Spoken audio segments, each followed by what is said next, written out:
And people will continue to roll on in, and then I'll hand it over to you guys, all right?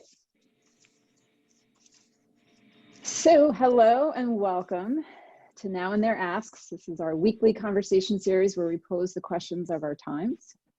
We're here to create a supportive space for the exchange of ideas, offer inspiration for artists, cultural producers, community leaders, the public, and everyone in between, because there's a lot of us that refuse to choose one label, to think out loud, to learn together, especially during this time of physical distance.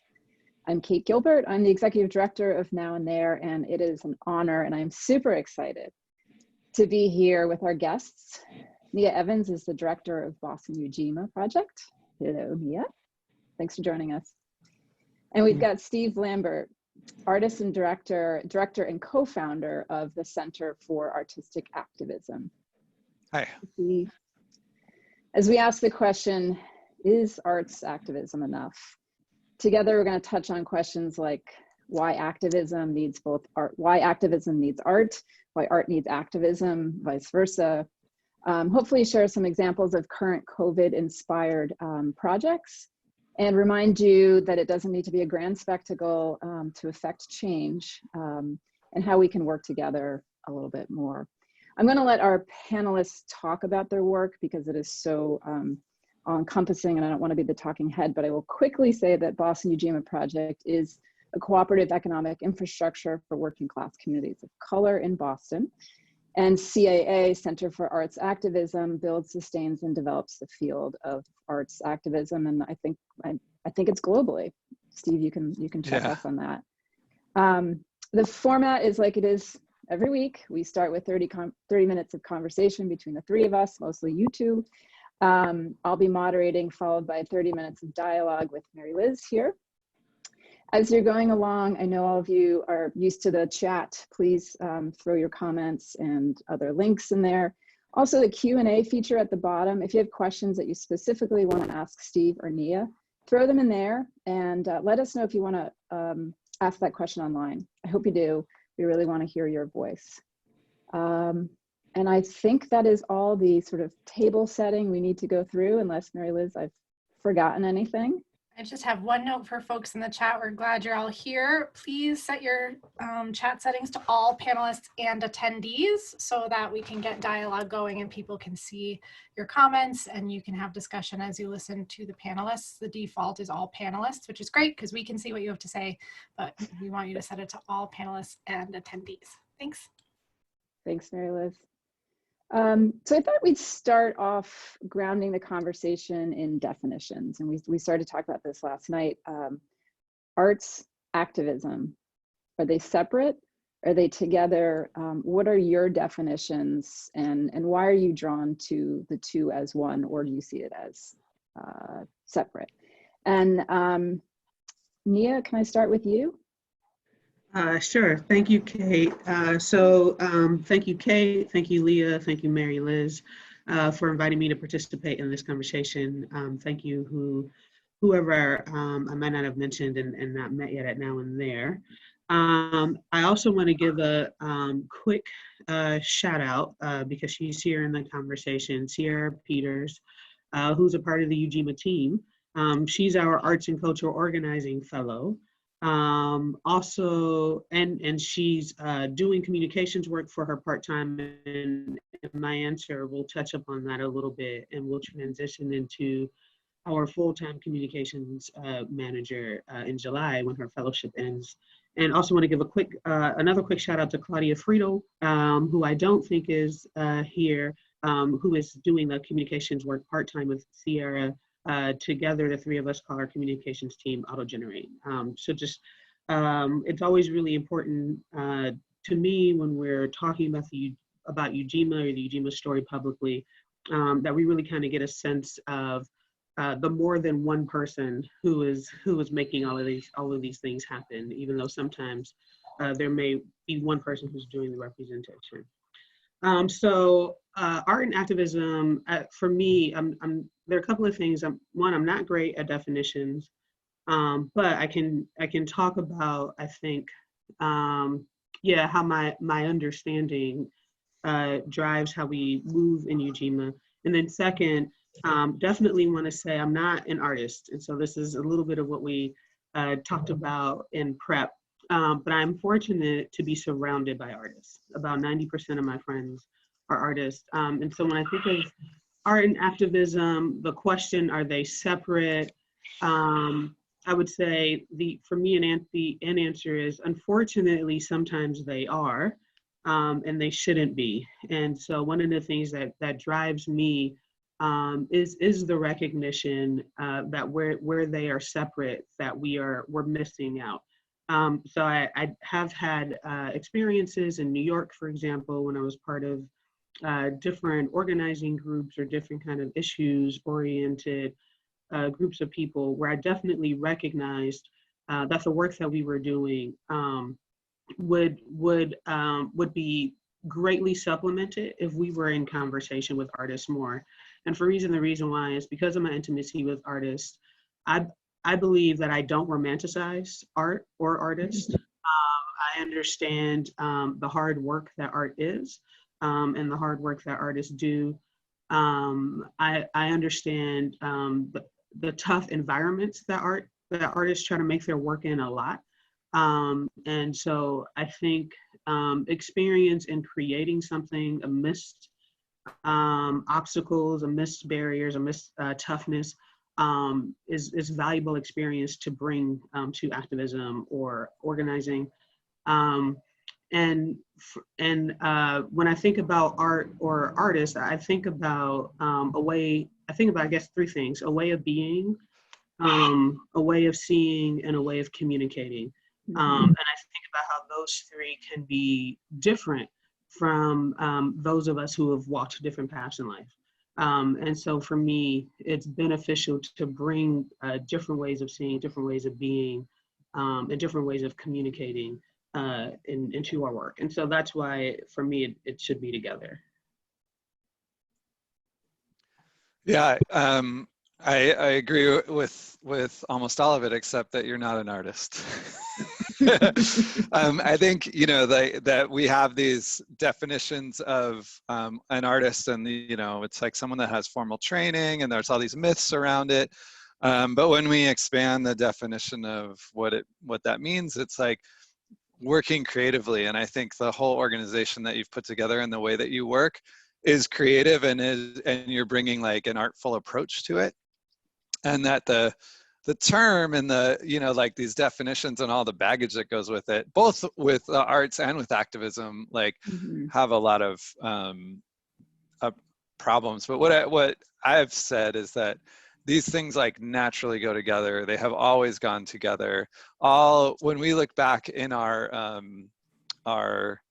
research at the Center for Artistic Activism, we do like research, we do practice, we do training, and one of the things we did is like went back and we're like, well, where does this creativity and activism come from? Like surely it was there in the protests in Seattle in the 90s, with the costumes and everything. But then we like kept going back, like, oh, and then ACT UP, and yeah, it was there. And then we just kept going back until we had gone all the way back to like the Prophet Muhammad and Jesus and Moses, and like anywhere where there was an effective movement, there is creativity and art.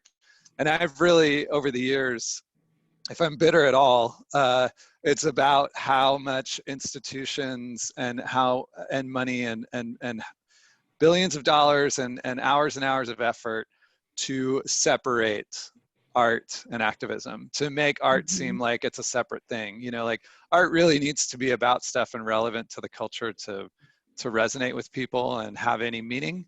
And there's a lot of energy that gets put into like, no, you don't have to do that. You can just make art that sits alone, and it can only be looked at it for its aesthetics or its connection to other things in art history, which is like, who does that benefit? It only benefits like wealthy people that want to collect something that matches their couch and the other things that in their summer home, So anyway, I could go on about this forever, but yeah, they go together. They always have. Steve, do you have, if we're not calling people artists, is there another nomenclature that you want to use, or No, I still use artists because like I want the definition to include what I do. So it's sort of about, like, I think I'm very much out on the edge, and sometimes I think I've stepped out of the circle, especially when I'm applying for grants. I'm like, oh yeah, I'm not an artist anymore. This is not working. But yeah, I keep using it because I don't want to cede the arguments, you know. And Nia, your definition of an artist and what they bring to the table, I think would be almost hard for an artist to self-define as having a different way of being, seeing, and communicating. Did you just grow up with a lot of artists in the area, or what, did you have a journey to becoming surrounded with all of these different? Sure. So there's definitely a way in which I was. Yeah, I think probably for me there are probably 3 kind of chapters of this. So when I was younger, I took music classes, and so there was a way in which I was around art, and I mean I did more than dabble. It was kind of intense. So I at times in my life would compare our family to the Jacksons, not in the great you know, talent way, but in the kind of like the laborious practice kind of way. So I did have that type of exposure. My sisters and I, when we were very young, we grew up playing music. I went to an arts high school. Yeah.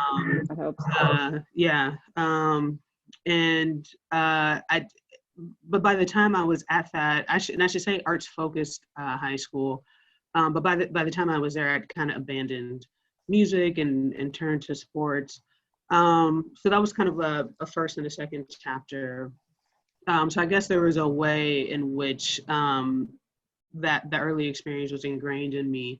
Later, and I think for me, this is what's probably really powerful and influential for me. There are a couple of things that happened at the same time, actually. One was I started studying to become a teacher. So my primary kind of educational and professional background is as an educational policy analyst. And I started off in early childhood education, and I was studying the Reggio Emilia method at the time, which is I think a pretty amazing method that unfortunately is just making me think of Steve's comments about what's happening with art and culture. Has been like oddly privatized in a weird way in America. But one of the tenets of the Reggio Emilia method is observation. There's a book called The 100 Languages of Children, and it talks about art in that book, and it identifies art as kind of a first language for many of us. That's been, unfortunately, over the years, schooled out of us. And so for me, that's where I kind of arrive at a different way of communicating. So just understanding with a lot of kind of dominant schooling, we learn how to write, we learn how to speak, we learn math, maybe, you know, depending on when we grew up and where we get art. So for me, that's where it kind of like that way of communicating comes from. At the same time, I met my best friend, Tomashi Jackson, who's an artist. And so then she made a guest, and that threw me into a world full of artists. Yeah. Well, that's fabulous artist to be around right now. Yeah. Steve, that reminds me of your story, which is you had formal training in art and then kind of had to become an activist at the early age of 20 or however old you were when you Right. I mean, it goes back further. Actually, somebody asked me one time, how did you become the artist that you are? And I was like, well, it started before I was born, you know? Like my dad was a Franciscan monk and my mom was a Dominican nun, and they quit the church. And they had that kind of like more radical, I mean, that's why they left too. Yeah, there was a whole attitude that was brought to my family, but I struggled in high school and like got really depressed and had to leave. So I didn't finish high school. And then I worked all kinds of jobs and then ended up going to art school because a friend of mine worked in the mailroom and was like, you should really go to this school. And I was like, yeah, I don't know. And he's like, fill out this form, I'll turn it in for you. And so then I got accepted. There's many other funny stories about that, but I will keep going. And so as I was, right before I started art school and right as I was finishing, I got 2 different illegal evictions at 2 different apartments in the first .com boom in San Francisco. So the first one went to trial, and I was like, we had a jury trial and everything, and won. And I was like 20 years old or 21.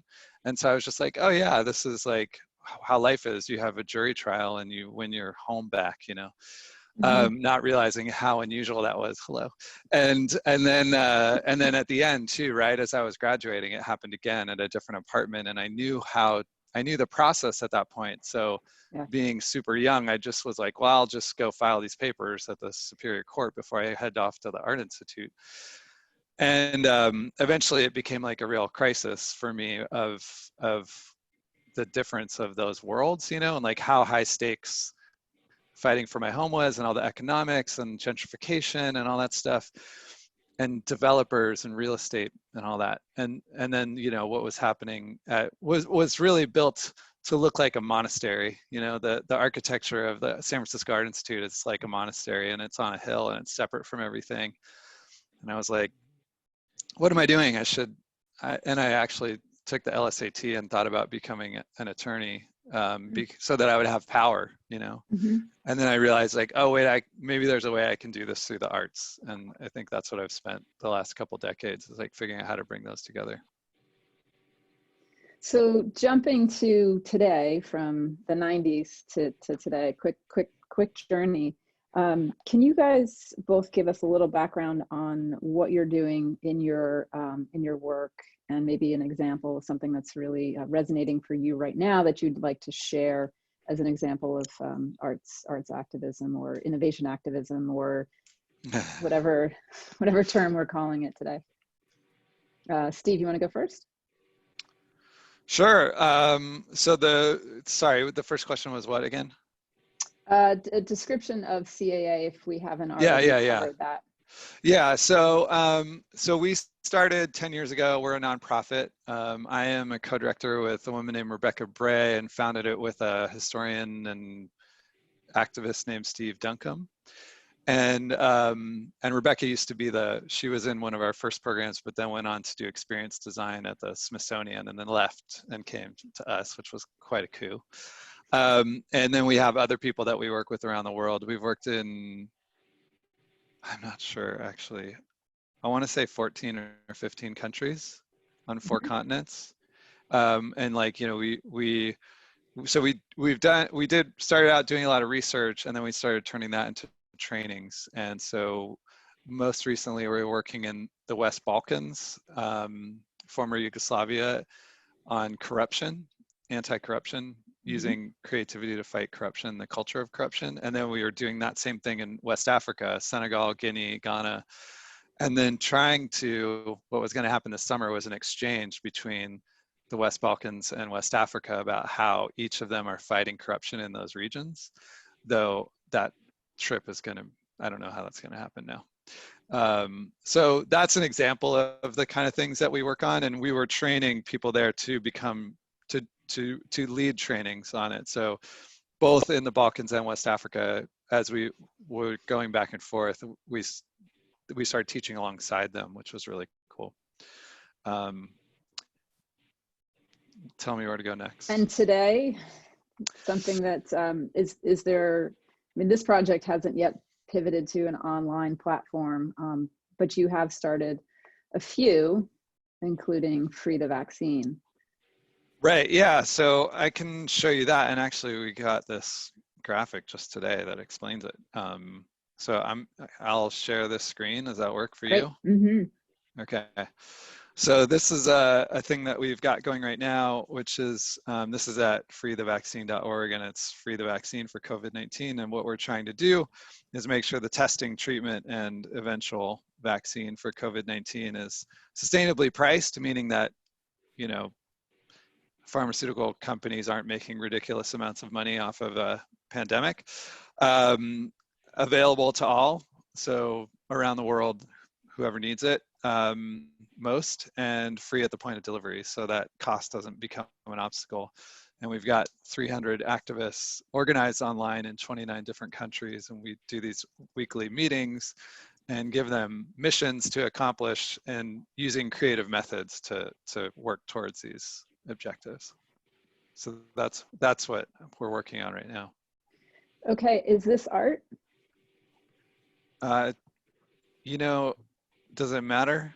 No, it doesn't. But I know that we're having this discussion, and that is this. You know, arts and We're activism. using, I mean, I think it's really important to use creative methods, right? The Yep. access to medicines movement for a long time. Like, think about Martin Shkreli, think about the cost of the EpiPen.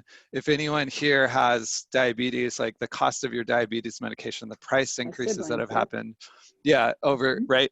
So the Insane. approaches to that, HIV and ARVs and stuff like that, even around the world, there, in the beginning it started very cultural, and then over the decades it's gotten more and more technical. And there have been victories, right? But it's not a solved problem. And so the idea is that, especially now, when you can't show up and occupy the lobby of Pfizer's head office, and you can't go to the Ministry of Health and line up outside and demand some changes, how do we go about achieving this? And so, yeah, it's like the art part is required, but you know. I want to throw in a poll question while we listen next to Nia, and I think Mary Liz, let's throw in question number 2, which is what's the biggest challenge in creating action right now? And you guys can read that. I'll throw it off to the side of your screen so we can hear Nia. We did talk a little bit, and you gave some description of the work of the Ujima Project. Is there more that you want to say there? And what are the exciting things that you're doing right now? And we can even start to jump into some of the barriers that are affecting your work. Okay, excellent. And Tamashi's here sitting next to me. So just to kind of warn y'all, you'll see another face on the screen. But oh, my voice just did something weird for a minute. But the free the vaccine is really cool, and there's actually great resonance with one of the things that I want to talk about with what Ujima is doing now.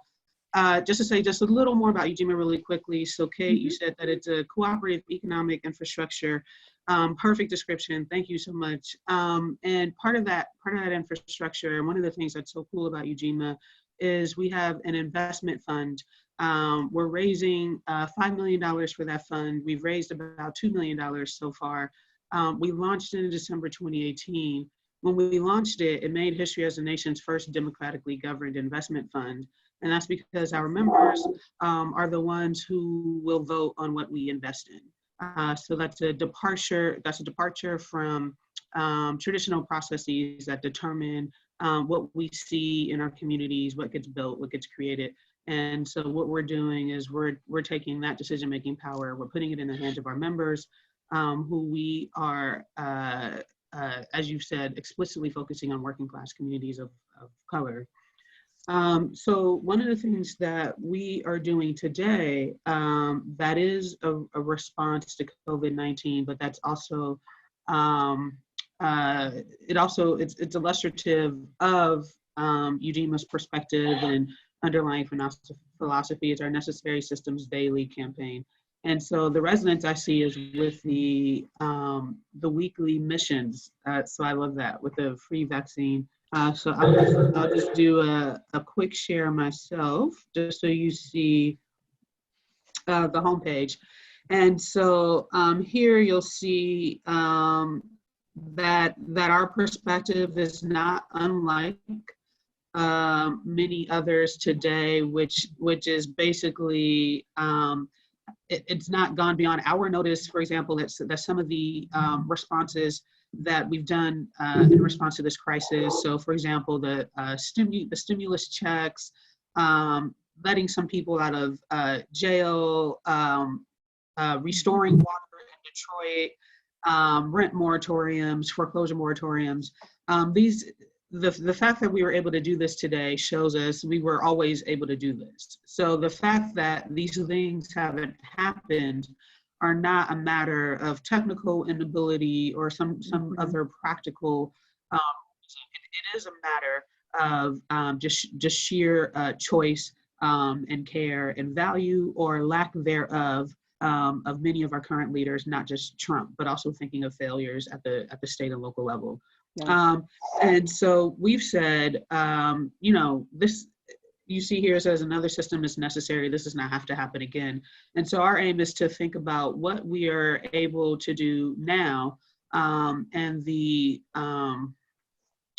kind of re-examination of our priorities that we're engaging in now, and saying, let's not just have this be within the realm of temporary response and reaction, but let's actually now start doing something every day that takes us out of this, with having actually practice what we think a different type of reality should look like. So even though we see that people are saying we don't want to go back to normal, there are things that we don't want to return to, there's some things that we actually want to leave in the past, we're also saying, well, that isn't going to happen by magic. And so every day we want to try to identify something that people can do that then has it become more of a muscle and more of a second thing. So you'll see here, we have to update this, but one, for example, was to go to City Life Vida Urbana's teach-in on eviction and foreclosure moratorium. And then the day before that, if we play this, it was I was looking at that earlier. Yeah, it was to read. So just little things like that. So a thing like, okay, taking time out to read 30 minutes later, and then the next day I'm going to teach in. I think I want to stop the share. So Great. So that's something that we're working on that I think it's neat. I would say it's art, because we have artists who are doing it, Sierra and Claudia. I think for me, this just kind of tags back to our first question.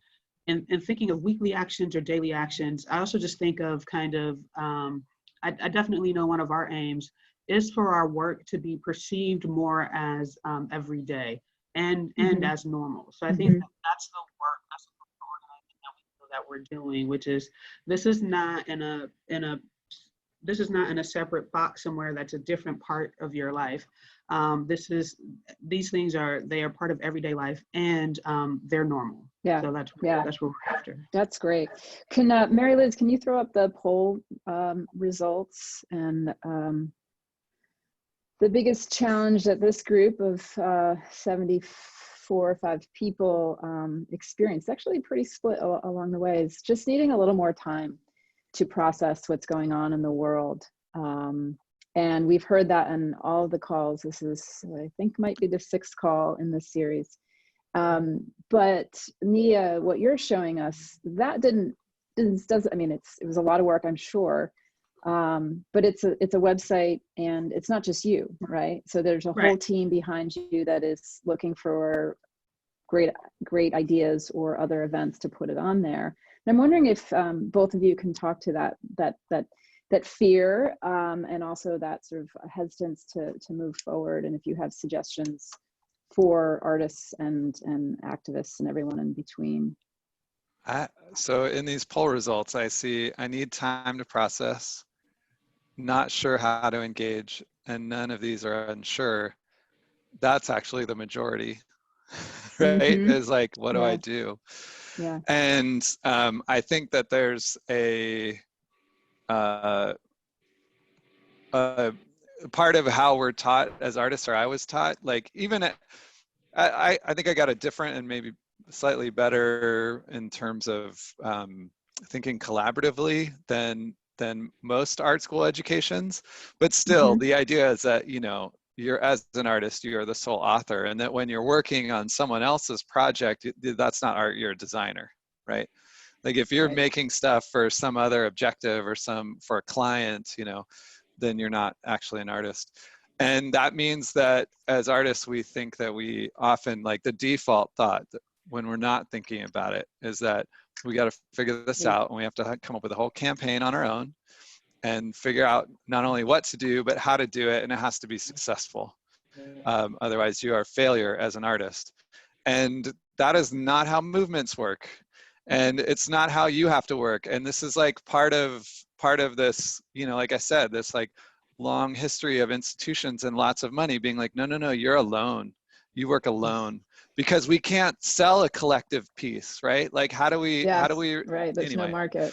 Yeah, and in order for things to accumulate value in an art market, there has to be this story of this single genius. And like, yeah, you can't sell a collective slow gradual improvement of an idea, you know.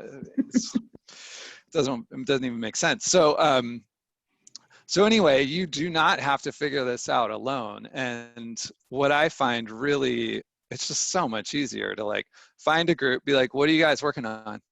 What are you trying to get done?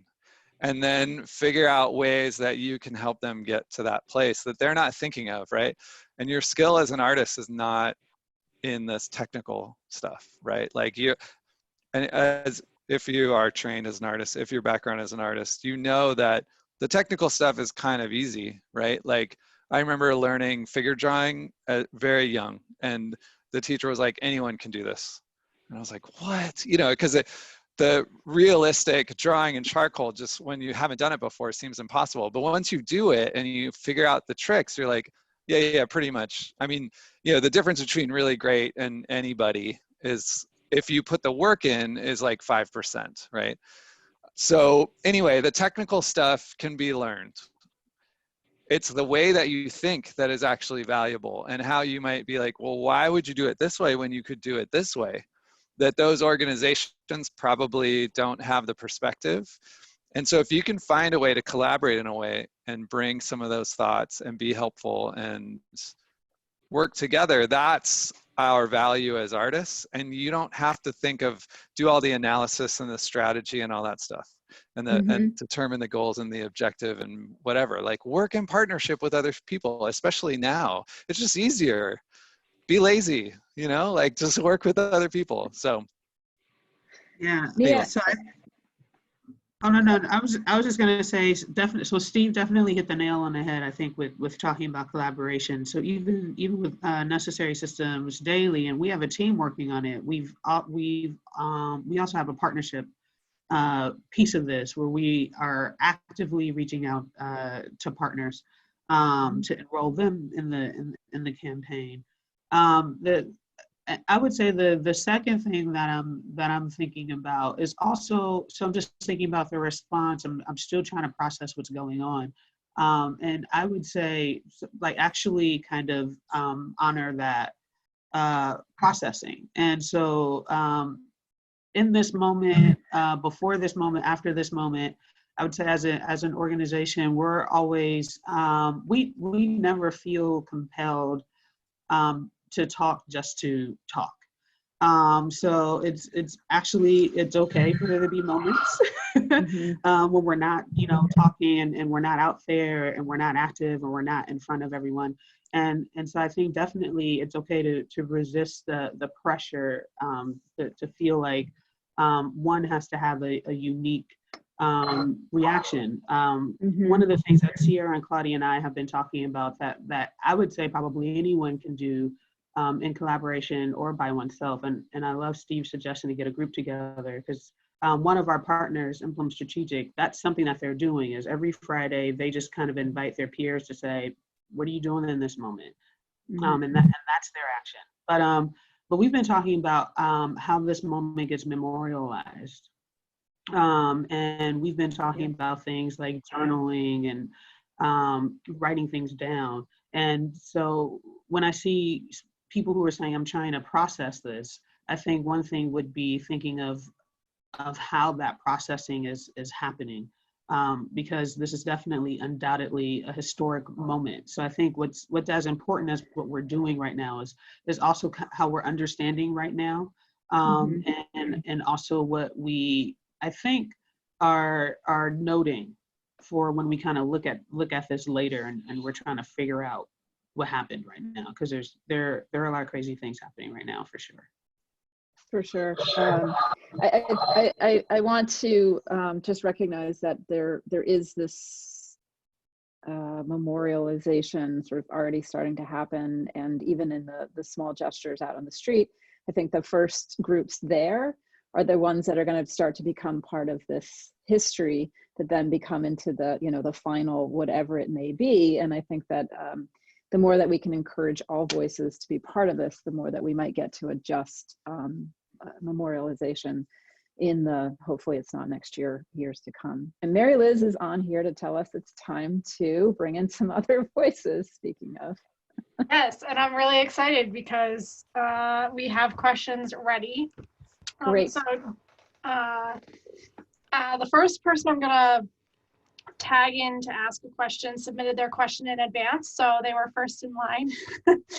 So Ken Field from Honk Festival submitted a question to us in advance. And Ken, I'm gonna turn your mic on so you can ask your question to the group as yourself, and I don't have to read it for you, and then we have your voice in the conversation. So you should be good to go. I don't have my question in front of me, so why don't you go ahead and read it? That would probably be better.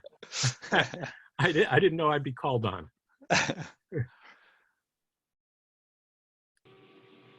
Do you have it there? She's muted. Mary Liz, I do. Okay. If you have anything to add, feel free. Okay. So the question is, activism in art and music has a long history. Do you think that musicians and artists who engage in political, ecological, and social activism through creative work are having a qualitatively different impact now? And if so, is this due to the advent of social media or other reasons? And Ken, if you have someone you think you'd like to tag in to answer first, please speak up, or if you've got anything. Just jump in. That's pretty much it. Great. Thank you. can you either repeat the question or maybe type it into the chat so we could have a look at it? Happy to type it into the chat. And I think just to sort of actually, summarize. I've found it in my email, so I can type it in pretty quickly unless. Oh, we got it. We got it. We got it. Okay. So here's how I think about, you say qualitatively different impact, and this kind of relates to what we were talking about before about the memorializing and stuff, and the stepping back and processing, which I think are all important, and when you need to do that, but also it also can happen when you don't need to do it. It can be a sort of excuse to step back or retreat or not make some tough decisions. And when I think about, and only when that's happening, right? What I like to think, instead of one or the other, is to have a balance, right? So like, yeah, I am going to take moments to myself. I am going to process this. I'm going to do the sort of more personal parts, but I'm also going to spend a little bit of time doing these things that have these more quantitative and external things. So Ken, going to what you were asking about, like the qualitative difference, like the thing about music, yeah, it's like there's a quality of it, there's like a spirit that it brings, but I would also ask is like, are there what do you want to get done? And that's objective and measurable, right? And to push yourself in that way. So and that's the more quantitative part, right? And in this case, gosh, like it could be a list. There's a long list, but and it might again be working with another organization. But what can we use our music to accomplish, right? And so it can certainly make people feel a certain way. And I think like watching videos of people sing songs and stuff online like moves me, and I love doing it. But then the question for us as musicians to ask is like, moves people to do what, right? And to always be thinking about outcomes in terms of behaviors and actions, because it makes our work so much stronger. If we think about moving people to feel things, or moving the thing that the artists I'm around more say, like, we want to raise awareness. We want to raise awareness about COVID-19. It's like, who is not aware, first of all, and like, but then also, what does raising awareness look like, right? If I'm aware of something, I look like this. Yeah, this is something. And if I'm just thinking about what I'm going to have for lunch, I also look like this. And it's the same result, right? And so we need to get to actions. And so thinking about like, I have this method, I have a medium that I know well. what's the outcome that I'm working towards? What am I hoping for? And then that's, I think, how you really realize way more potential that you have as a artist. I'll stop. Sorry. And I'll just interject here. This is something we talk about a lot in the accelerator, because I think the public art accelerator in art school, you are not taught to think about outcomes and actions. You are thought to push a feeling or problematize or just sort of put something out there. Go ahead, Nia. Yeah, and I'm trying to get Tamashi just comfortable with being on the screen, because I'm looking at this and I'm just thinking, come on in. Tamashi's the artist here. She should answer this question. But Steve, Tamashi is sitting here 100% appreciating everything you just said. I think what I would add to that is I'm also thinking about relationships. And so I know this is something Sierra and I have talked about. And for me, I think this relates directly to your observation, Steve, about what's the aim, and thinking about action. We've had conversations, for example, where we've talked about the possibilities of like bringing artists into a certain kind of organizing. And what that makes me think of, even in a public art realm, it thinks of the power of being able to build different types of relationships. And so that's what I'm thinking about right now as well. So what's the power if we have, for example, not just housing activists talking about housing shouldn't be a commodity, but we have artists and we have all of the different audiences that are separate and that overlap, that are talking about that.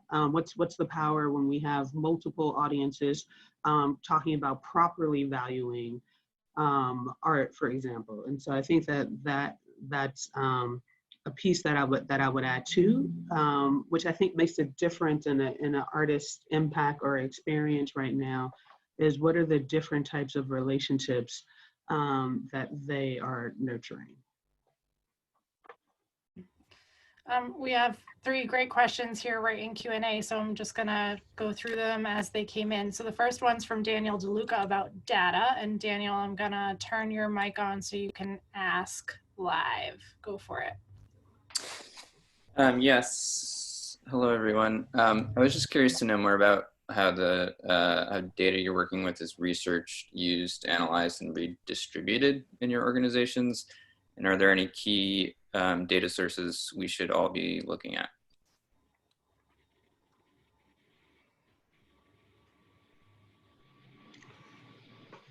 We have, that's a good question, Daniel. So I would say one of Ujima's primary activities along the investment front is we hold assemblies or neighborhood gatherings where we ask people who are there, what are the businesses that they love? What are the businesses that they think we need in our communities? And what are the businesses that they would want to replace?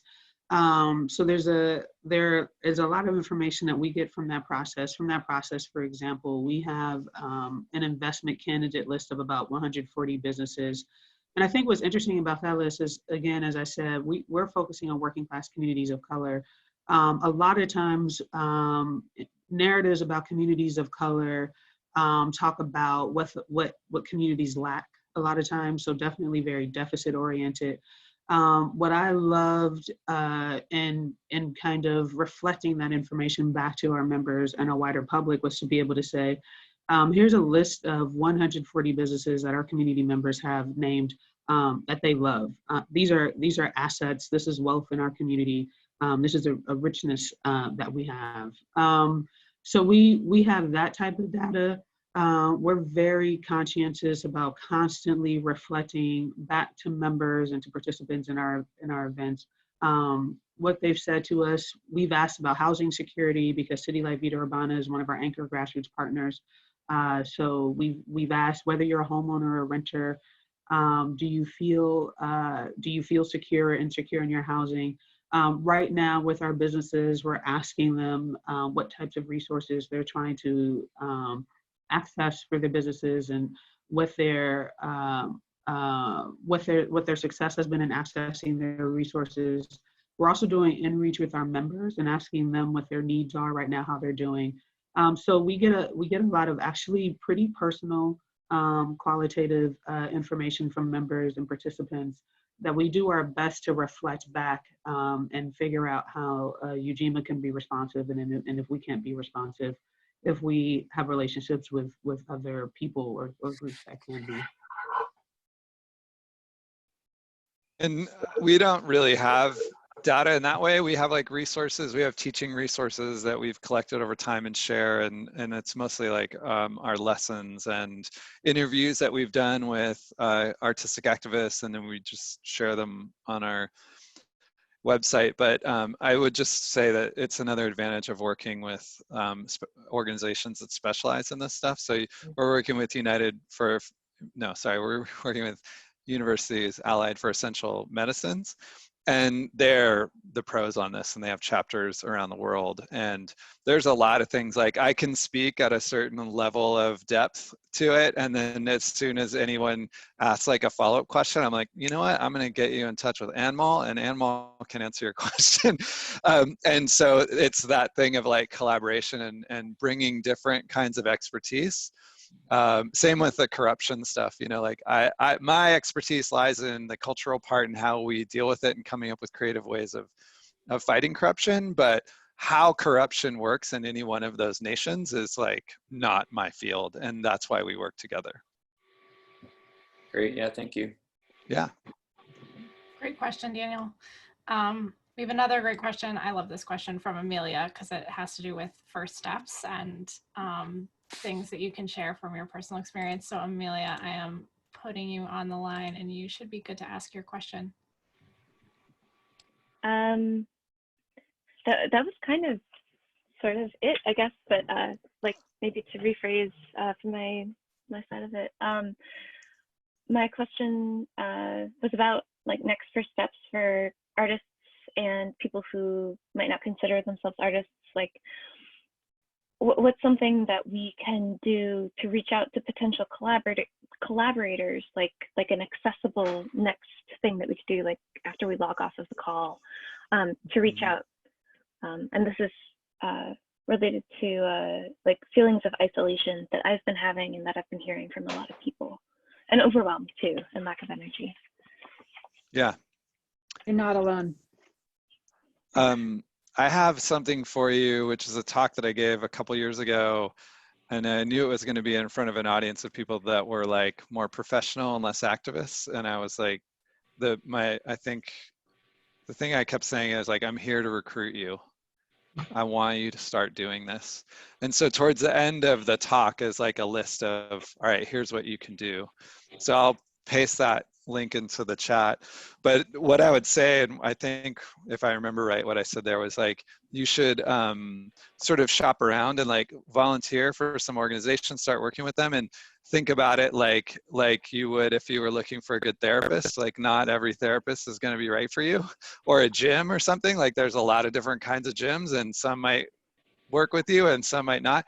But go and just be like, what are you guys working on? Get a sense of what they're trying to get done. And I wouldn't even really tell them what your skills are, because then they'll just be like, oh, you could make us a mural, or like you could make us a website. And that may not be the best tactic, right? Like you don't want to get into tactics until you've talked about what they're actually trying to get done and all the different possible ways of achieving that, and then narrow it down. That's like a more realistic creative process. But I hope that helps. Yeah, and I wouldn't have too much to add. So definitely, if you're in Boston, I don't know what's happening to my voice, but if you're in Boston, Ujima has an arts and cultural organizing team, and it meets the first Wednesday every month.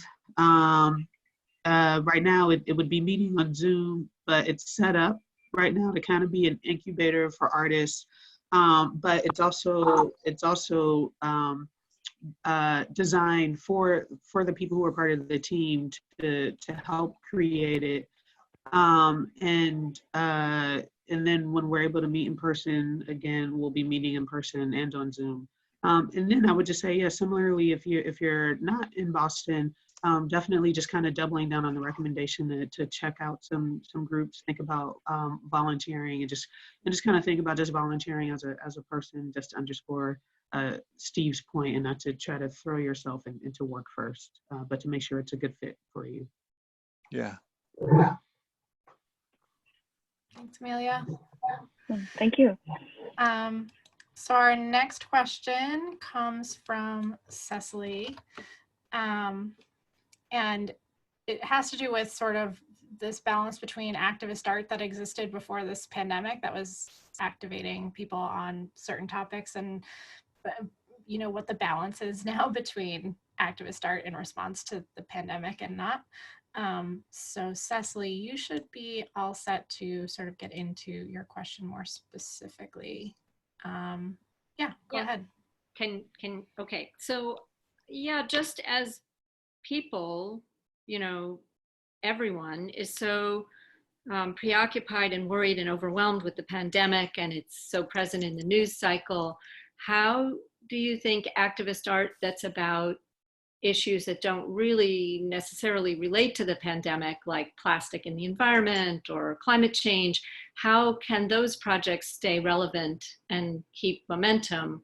Or, you know, should they be put aside for the moment, or should they be seen through a COVID lens? And the COVID lens is certainly very powerful because you can use it to highlight big issue, all the big, I mean, it's revealed so much about the America that we live in, about income inequality, about racism, about mass incarceration, about the global economy and how we're trading, you know, disease along with, and invasives along with goods, and even the theory that COVID grew out of the destruction of wilderness habitat. So there's certainly a lot of rich examination and activist themes, but projects can also really get derailed. And I'm curious what the panelists think about this, how we keep a balance between keeping core messages on course versus being yanked into responding to this crisis. Okay. No, go ahead, Steve. Oh, I was going to say, I'll say two quick things. One is that if you can make a connection, take advantage of it.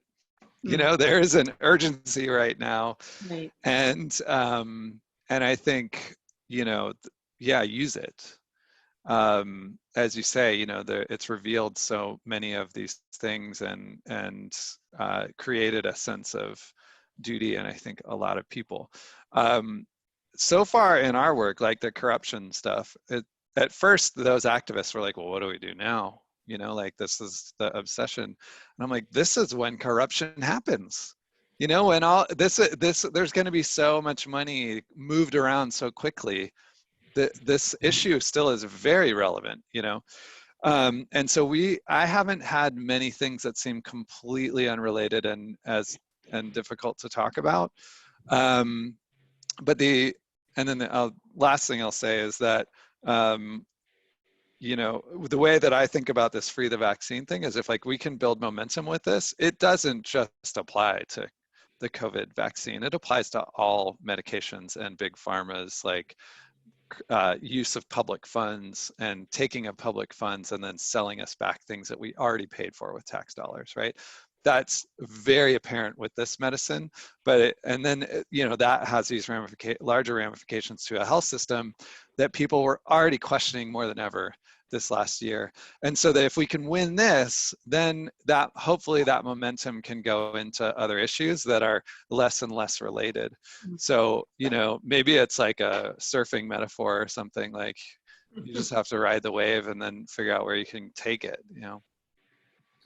Yeah, so similarly, I would say I don't think these conversations have lost relevance.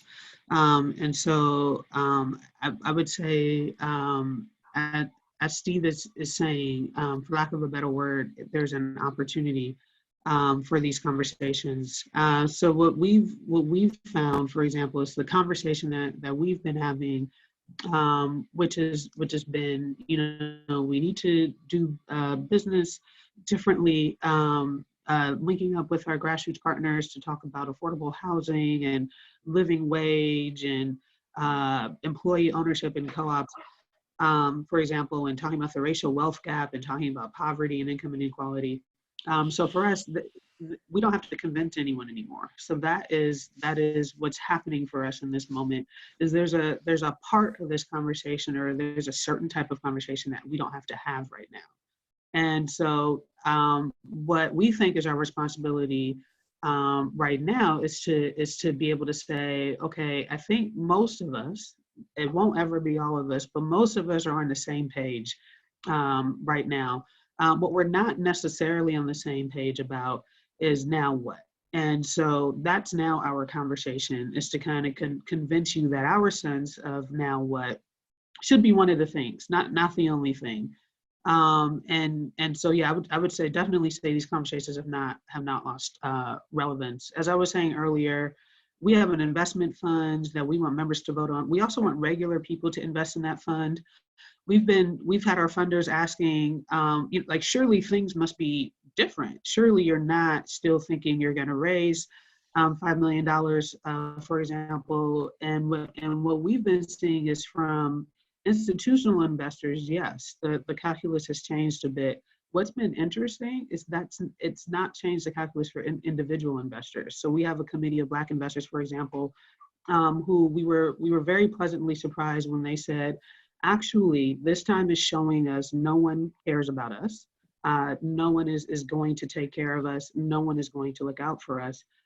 So this makes an infrastructure like the one that Ujima is building, which is one that's intended for regular people, like more important than ever. So we're actually all in right now, because we are in an undeniable moment where we've been shown this country doesn't care about us. So that's been our experience. I would say, yeah, this work hasn't lost relevance, and it's definitely, I think, more, pertinent for a lot of people than ever. I think the only other thing I would want to say is that the thing we are trying to prepare ourselves for now is, as I said, there's a certain part of this conversation we don't have to have anymore.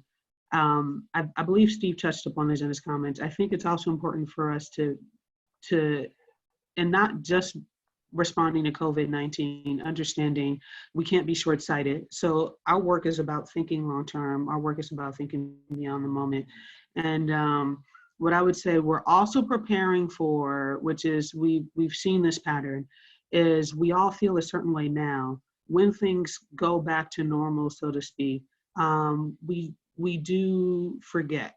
And so I think what we're thinking about is what's our response to that? So what's our response to kind of having made some progress and having gained some momentum, and now in the rush to kind of feel familiarity and comfort, we kind of start to forget what we learned. And so I think it would be important to be thinking about that right now, how we keep what we're learning right now at the forefront. Awesome. I have one more question that I think is really fruitful, but I know people may need to get off the line. So I'm going to ask the question, but folks on the line, if you need to head out, this will be recorded and sent to all of you. We would love your feedback at nowandthere.org/asks-feedback if you have to hop off early. But this question came in anonymously, and it says, the models we see in the art market mirror those in every other capitalist space, thinking about systems design and institutional failure. How can we organize artists, freelancers, to think of themselves as workers and small business owners to build collective power? And I'm going to put the rest of this question into the chat just so we can read it, because it has some more nuance. But the question mark is after, how can we organize artists as small business owners and build collective power? So happy to take anybody's thoughts on that one while I get this into the chat. I'll keep mine super short, but that's one of the things Ujima does. So we have a page, for example, called Economy Builders, and when you go to that page, you'll see our small business directory, you'll see our list of grassroots organizations, and you'll see our artists that we're supporting. So we're basically kind of making the declaration. These are who we consider economy builders. These are who we consider workers. Traditional businesses, grassroots orgs, and artists, they're workers. So we just make that declaration. Yeah, I think some of this is done through foundations that do professional development for artists. And I used to work with Creative Capital, and this sort of empowering of artists and changing mindsets was a big part of the education. And I still sort of bring it wherever I go. The idea that that being an artist is not like a choice, you know, that like this job that you get to do, that it's a job like any else, and that, you know, just having opportunities is not payment, and that when you ask for payment, you're doing us all a favor.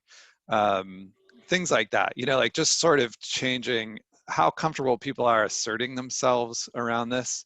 And but the hardest place to get it out of is your own head, you know. There's a lot of it that gets internalized. I remember I had a partner one time who worked in an office job, and I actually, like, as an artist, made more money, but she kept saying like, well, I have a real job. And it took me months to be like, no, what, like in this, like my own most personal relationship, where I was like, that's not a thing. Like, you can't say that anymore, you know? So yeah, it's really hard for us for me personally, actually, to escape this stuff myself. I find it like sneaks back in, and it's from years of art training and cultural sort of myths and stuff about who artists are. But your question was how to organize it. And I think it's like, one main way is like to talk openly about it with other artists, to talk about getting paid, to talk about working together, you know, and there's some education I think that we do with I've done with organizations when they ask like, hey, will you do the show? And I'm like, okay, what's the budget for materials? What's the budget and production? What's the budget for my stipend? And what's the budget for travel? And then asking, because I kind of know that those aren't separate lines in their budget, right? But like coming with the assumption that it is, and then you're teaching them those are separate things, just as an example. So. That's great. That's great.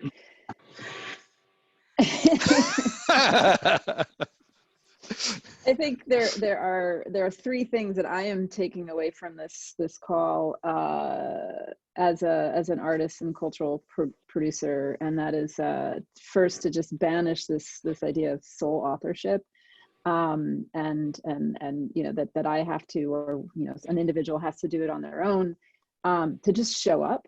And Steve, I like it, you know, as if you're shopping for a gym. Yeah. It's like, you know, it's like dating. In any analogy, you just go in, and you don't have to tell people you're an artist. But I think showing up and not overthinking it is really important.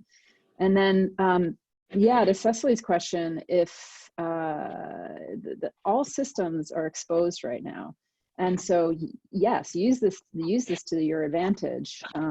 Now is a perfectly fine time to bring up any of the social, environmental, you know, injustices in the world.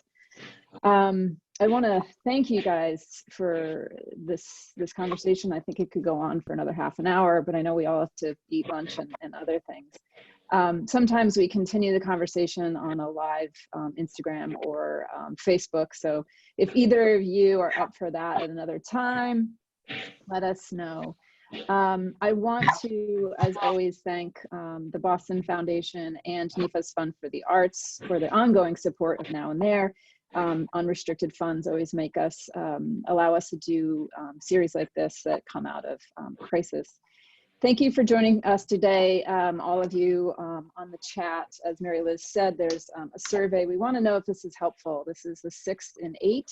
We are thinking of ending this, so if you have comments about how this can transition, or you want it to continue, or you think it's enough, please let us know.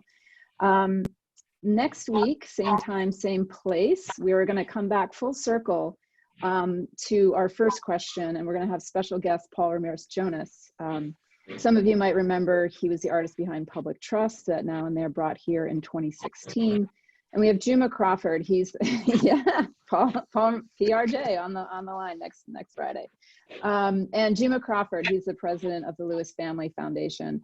We're going to be talking about when we're going to stop being afraid, and what new habits we can take back into public life. Questions about publicness again.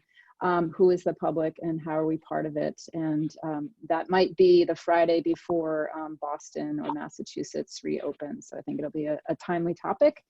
You can join at nowandthere.org/asks. And I wish all of you a really great weekend ahead, and keep taking care of yourself and others and showing up. Nia, Steve, thank you so much. Yeah, thanks. Thank you, Kate. And Tanisha. Tamashi. Sorry. Thank you all. Bye. Bye. Okay. Did it.